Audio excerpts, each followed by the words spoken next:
Hi guys, आप सभी का स्वागत है। चलिए शुरू करते हैं आज का एपिसोड बिना किसी देरी की। चैप्टर की शुरुआत में हम लोग देखते हैं कि हमारी हीरो कहता है कि तुमने इस तरह का चेहरा क्यों बनाए। वो कहता है कि ये इस तरह नहीं है।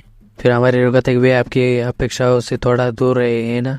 वो कहता है कि वो बहुत मुश्किल सतह को खरोच रहा है, अपने आप पर दबाव मत डालो। दूसरा कहता है कि आपके पास वो ताकत नहीं है जो आप इस्तेमाल करते हैं। यदि आप अचानक अपनी सीमाएं लांघते रहे तो रोगती का एवं कमजोरी का शो मत करो।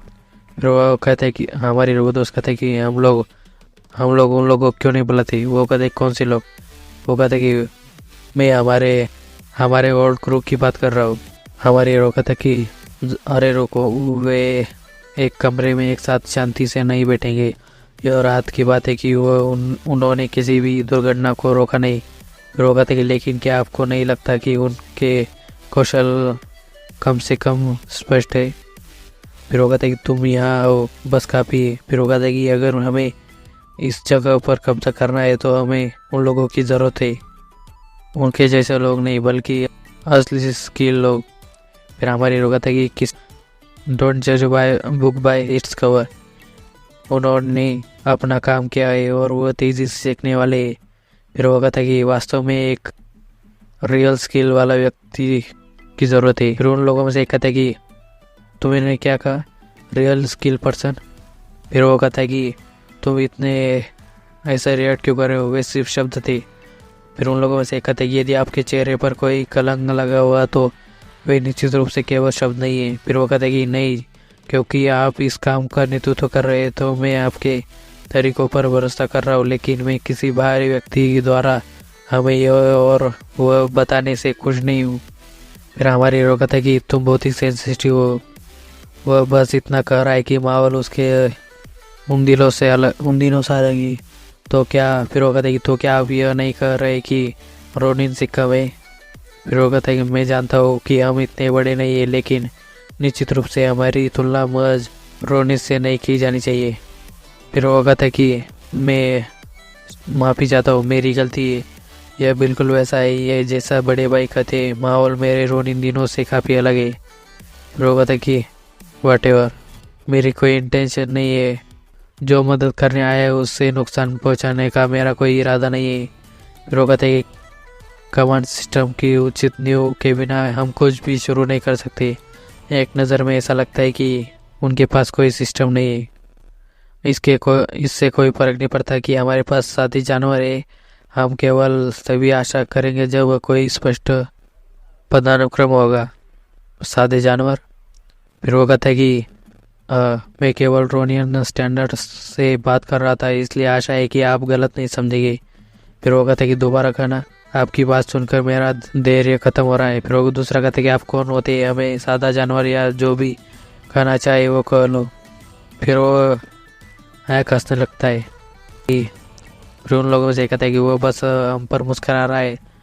फिर दूसरा कहता है कि तुम्हें ये बदमाश कहाँ से मिला। फिर हमारे रोमन में कहता है क्या मुझे अंदर का इसके अंदर कदम रखना चाहिए। फिर वो कहता है कि नहीं, क्योंकि ये एक गुंडा अब हमारे पक्ष में पदानुक्रम स्थापित किया जाना चाहिए। यहाँ तक कि अगर मैं कदम भी नहीं रखा तो लीडर उसका अनुमान लगा लेंगे और ये और भी बदतर हो जाएगा। फिर वो कहता है कि मैं माफ़ी मांगता हूँ, मैं उस प्रकार का व्यक्ति हूँ जो इसे सीधे आपको दे देता हूँ। यदि आप सादा जानवर इस शब्द से नाराज है तो ऐसा लगता है कि आप जितने अकुशल है उतने अनुशासन अनस्किल भी है। वो कहता है कि तो फिर आप कितने कुशल है, मैं जहाँ भी जाऊँ कम से कम अपने भोजन का भुगतान कर ही सकते हो। फिर वो कहता है कि ठीक है, इतना काफ़ी है, मुझे अपने कौशल का मूल्यांकन स्वयं करना चाहिए, अपनी स्किल को खुद ही ये करना होगा। फिर एक कहता है कि रूढ़ बुद्धि के रूप से निर्णय किए जाने वाले व्यक्ति से अधिक कुशल होते। फिर वो लोग कहते हैं कि तुम फिर से कहो, क्या तुम पागल हो गए हो। फिर हमारे रोमन में कहता है कि वो कभी भी इतना कठोर नहीं होता है। क्या मैं बहुत ज़्यादा सोच रहा हूँ, मुझे लगता है कि कई साल बीत गए, हो सकता है कि वो एक मुझे याद ना हो। फिर वो कहता है कि यदि हमें परिवार में आपको स्वागत करना है तो यह अंत में आवश्यक होगा। फिर वो लोग कहते हैं कि आप सब बस क्यों घूर रहे हो, मरे हो रहा हो। फिर अगले सीन में हम लोग देखते हैं कि हमारी हीरो और उसका दोस्त वाइन पी रहे होते। हमारे हीरो कहता है कि मेरा मतलब है जब आप जानते तो आपने हार मान ली होगी, तुम्हें विवाद करने के लिए क्यों लड़खड़ाते रहे। वह वैसे भी परिवार का हिस्सा बनने जा रहा है, वह ऐसा प्रतीत हो सकता है, लेकिन जब वो आपके पक्ष में होता है तो उसके जैसा भरोसेमंद कोई भी नहीं होता है। तुम्हारा ग्लास एम्प्टी हो चुका है, ये लो। फिर वो कहता है कि नो, तुम एग्जैक्टली क्या हो। फिर वो कहता है कि तुम्हारा क्या मतलब है। यह शुरू से ही अजीब था। आप सीक्रेट मिशन आते जाते रहे और हायर अप्स आपके अंदर बहुत ही इंटरेस्ट लेते थे। केवल यही बात नहीं है, आप हमारी तुलना में भी बहुत ही स्ट्रांग है। फिर हमारी लोग कहता है कि वास्तव में मैं कब का बार बार अंदर बाहर होता था। हायर अप्स को बस मेरे बच्चों में रुचि है, और क्या मैंने आपको अपनी मसल्स को थोड़ा सा बढ़ाने के लिए प्रोत्साहित नहीं किया था। वो कहता है कि क्या आप सचमुच सोचते हैं कि इस प्रकार की पावर मसल से आती है। वो कहता है क्यों नहीं, जब आप मास्टर बनने के लिए नेगोंग और चीगोंग के बारे में जानते, मैंने तुमसे कहा था कि अपनी मसल्स को विकास पर ध्यान दो, मसल की ग्रोथ पर ध्यान दो। क्या आपको याद नहीं है, यह सिर्फ आप ही नहीं है थे बल्कि बाकी सब लोग इस बात पर जोर देते रहे। आप फिर कहते आप इस बारे में सही है, हर कोई मास्टर बनना चाहता है लेकिन बनने की कोशिश नहीं करता। सबसे पहले आपको वो करना होगा जो आप कर सकते हैं, अपना धन अपने मुंह से डालो। फिर हमारे लोग कहते हैं मैं हमेशा हर रोज़ 2 घंटे ट्रेन ज़रूर करता हूँ, चाहे कुछ भी हो। क्या आप में से कोई भी मेरी तरह ट्रेनिंग लेता है। आप सभी अभी सेटिस्फाइड है और आज और कल के लिए बहाना बना रहे हैं। फिर वो कहता है कि करने के लिए कुछ नहीं बचा है। बीच की पहली जुताई के लिए बिना लाभ प्राप्त करना केवल कोरा लालच है। वो कहते हैं कि मुझे समझ में आ गया। फिर वो कहता है कि यदि यह आसानी से हल हो जाता और हमें दुश्मन की कमजोरी का पता चल जाता तो हम हैमलेटर को फिर से बुला सकते। निराशावादी होना बंद करो और तब तक डटे रहे। फिर वो कहता है कि मुझे अभी जाना है, लेकिन एक वास्तव में भरोसेमंद आदमी वह कभी भी थोड़ा वफादार परी जैसा होता है, लेकिन अगर वह आपकी तरफ है तो आप उसे पर पूरे दिल से भरोसा कर सकते हैं। जब मुझे बड़ी राहत मिली जब उन्होंने परिवार शब्द का उल्लेख किया तो मुझे बहुत राहत मिली। फिर वो कहता है कि मैं इस बात से सहमत हूँ कि उनका आत्मविश्वास चरम पर है और आप कह रहे हैं कि हमें बस उनके आदर्शों का पालन करना है। फिर वो कहते हैं कि आप गलत नहीं है।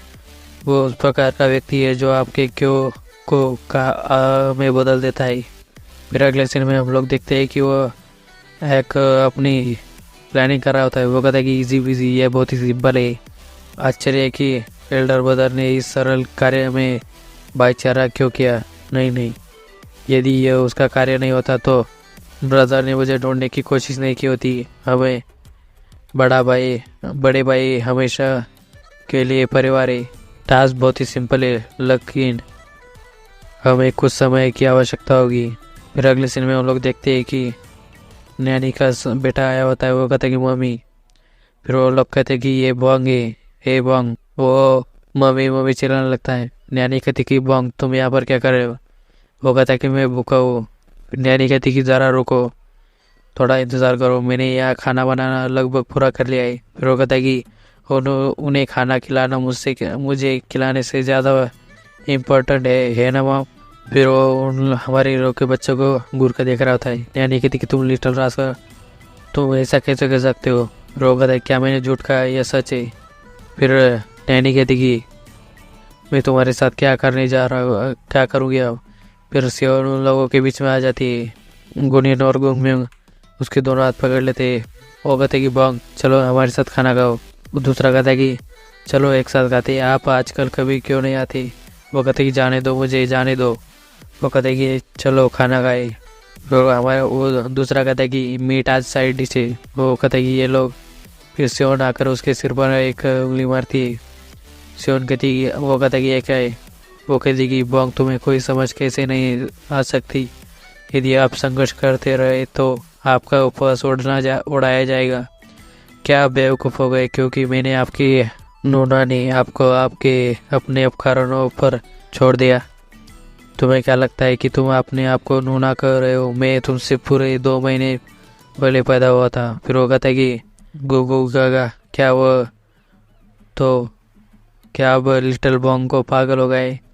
किसने कहा कि मैं पागल था? यदि आप हमारे साथ खाना नहीं खाते तो आप मान रहे हैं कि आप पागल है। वो कहते हैं कि तुम, वो हमारी सियोन को मारने वाला होता है। फिर हम सियोन के क्या मुझे इसे अवॉइड करना चाहिए? नहीं, मुझे ये लेना चाहिए, ये बहुत ही ईजी होगा। फिर को गुनियो ना कर कहते कि उसे मत करो, यहाँ पर क्लिक करो। हमें इससे पहले भी ढेर सारा काम करते थे, मैं भी यहाँ पर। वो शर्मन लगता है। सियोन उसका हाथ पकड़ लेती है और कहती कि चलो खाना खाते। फिर इतने में ये एपिसोड ख़त्म हो जाता है। प्लीज़ दोस्तों लाइक करें, सब्सक्राइब करें, शेयर करें और इसी तरह सपोर्ट बनाए रखें।